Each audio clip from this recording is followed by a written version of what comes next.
Jones and my fellow audience. My name is Dwight. A man named Ronaldo Nehemiah once said, "You're a dancer. Don't strain. Don't force it. Be one with the hurdle. Let it happen. Relax while running. Fast."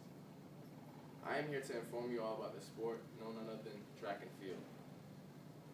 I chose to talk about this sport simply because I partake in it and I love what I do.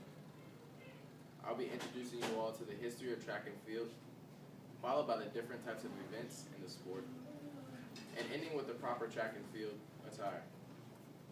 The reference materials used for this presentation include the following: track and field history and the origins of the sport, history of track and field athletics, track and field, athletes, track and field motivational quotes. Let's start with the history of the sport. Track and field is one of the oldest sports known to mankind. The first race record is noted to have taken place in the first Olympic festival in ancient Rome in 776 BC. It was said to have been a stadium race, or at least one linked around a whole stadium. According to some historians, this was the only athletic event for the Games for the first 13 Olympic festivals. Track and field athletics in the United States dates from the 1860s. Track and field has been the centerpiece of the Summer Olympic Games since the revival in 1896. In addition to all of these events, you must be properly equipped with the necessary gear to perform such tasks. As an athlete, you must be prepared with the proper attire for your race or field event. Racing uniforms usually consist of lightweight spandex clothing. Here's your top, your racing top, and then your spandex. Also, being properly equipped with the right footwear. These are track spikes. These are usually used for 100 to 400 meter hurdlers or regular sprinters. They're lightweight.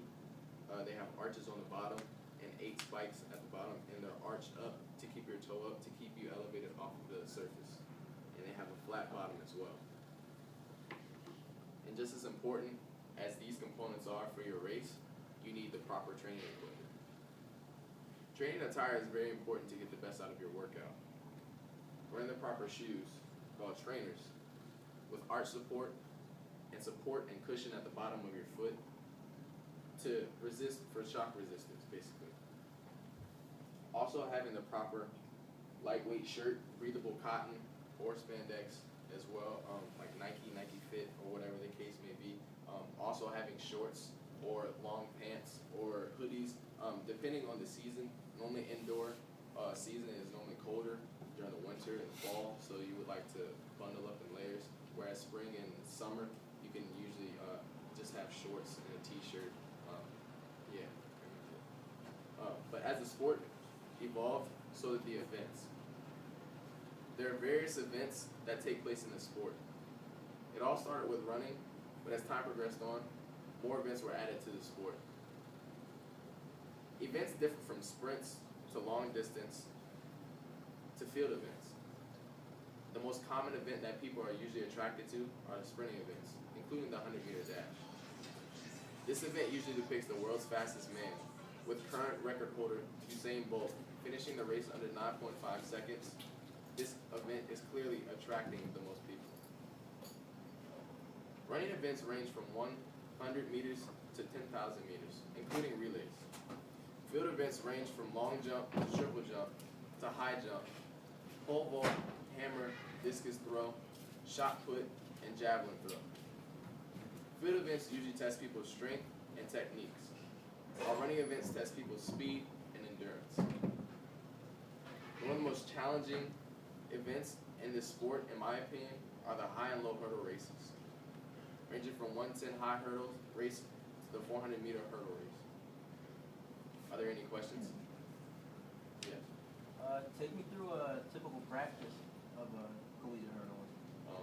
Typical practice for a collegiate hurdler would be warming up, taking about 2 or 3 laps around the track or wherever. Usually we run around campus, so we run around campus, a campus loop. It's usually about a mile or so to get your legs nice and warmed up. Then you will go to dynamic to static neck stretching, keeping your muscles nice and relaxed and stretched out so you won't pull any muscles. Workouts usually include maybe hurdles or non-hurdles. So as far as like hurdle races, hurdle practices normally consist of technique, speed, and just making sure that you have the right technique going over your hurdles. As far as running, usually consists of like 4 to maybe 5, maybe even 600 meters, usually depending on what the workout may be. Yeah, that's pretty much it. You explained the physical aspect, now what about the mental preparation? Mentally, it's very challenging, I would say. Not only are you running like a regular 400, a whole lap around the track, but you're also incorporating technique that you have to endure. You have 10 obstacles that you have to go over. So not only is it challenging physically, but it's challenging mentally because you have to keep that technique aspect in mind as well as running. So yes, I would say it's very mental and physical challenge. Well, actually, I have 2 questions. I don't want to take too much of your time. Who do you look up to? I would say I look up to Bob Beamon. He's an Olympic hurdler. Set many Olympic records in his time as far as in his career. Okay, all right. The second question. I go to track meets and I see people wear spikes all the time. They're lightweight, but why don't people warm up in them? Normally people don't warm up in them because they're only for race purposes. You can usually use them to warm up before your race, like immediately before your race, like getting out of the blocks, or using them for build-ups to get your feet adjusted to from your trainers to your spikes.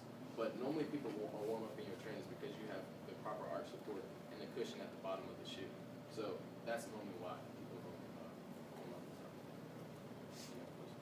What are some supplementary things you can do on certain spikes? Coaches normally recommend ab work because you use a lot of your core with any events, whether it be field events, long distance, hurdles, or regular sprints, as well as your hip flexor muscles and your glutes. They're very important as well. Upper body strength is very important and it's key to keep in mind as well. So, yeah. Track and field is one of the oldest sports known to man, dating all the way back to 776 BC to current times. The sport has brought joy and pleasure to millions of athletes worldwide. The sport tests your agility,